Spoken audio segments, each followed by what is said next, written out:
Tara! At samahan nyo naman ako ngayon para i-prepare ang mga kalabasa chips na in-order sa atin mula pang nung nakaraan. Opo!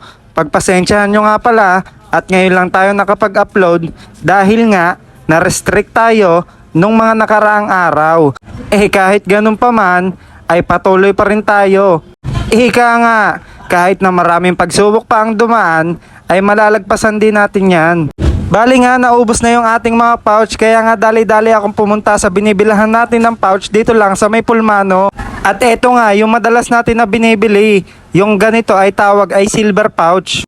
Kaya nga, umorder na ako ng 10 malaki na pouch at 10 maliit na pouch. Bale, kahit nung nagsisimula pa lang tayo, ay dito na talaga tayo nabili sa Pulmano Packaging Supply. Shoutout sa iyo, Tol. Tayo. 10 maliit tsaka 10 malaki lang muna. At pagkatapos nga natin makabili, ay dali-dali rin tayong umalis.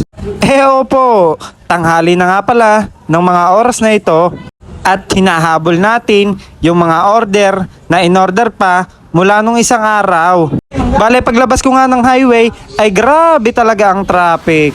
Traffic na naman. Traffic. Pagdating nga sa negosyo na kagaya ng mga ganito, ay kailangan lang natin ng sipag at tiyaga. Hindi naman natin makukuha ang mga gusto natin kung hindi natin ito gagalawan. Mabagal man ang nangyayaring proseso, ay ayos lamang yan. Basta nga, umuusad tayo. Kahit paunti-unti, hindi naman lahat ng bagay ay nakukuha sa madalian. Bale, natapos ko na nga pala gawin yung mga in-order sa atin na kalabasa chips mula pa nung nakaraan. At opo, kukunti nga lang ang nagawa nating kalabasa chips dahil nga sa sama ng panahon nung mga nakaraan ay nahihirapan tayong magpatuyo ng ating mga chips. Kaya nga, pagkatapos ko mag-prepare, ay lumabas na agad ako ng aming bahay. Kaya nga, wala tayong sinasayang na oras sa mga ganitong pagkakataon. Dala na natin yung kalabasa chips.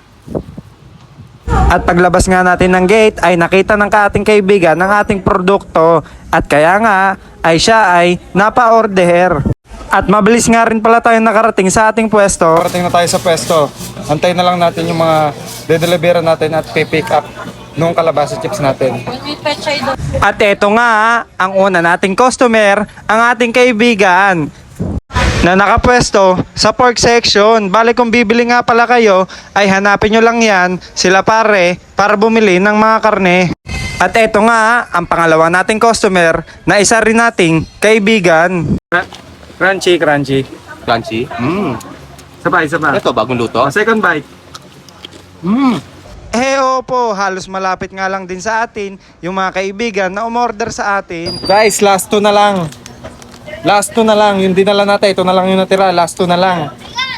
Kapag nagdadala tayo, laging sold out. Everyday sold out. Ayan, dadalawa na lang. Maya lang, wala na to. Bali nga, gabi na, nung mga oras na ito, at nakita natin to, sila Tol, na nagtitinda ng maha na mukhang kutsinta na may yema sa ibabaw. Opo, ngayon nga lang tayo nakakita ng mga ganitong klaseng pagkain. Hindi nga may pagkakaila na madiskarte talaga ang Pinoy, lalong-lalo na sa pagkain. Guys, kain na. Patola na may miswa ang ulam natin para ngayong gabi.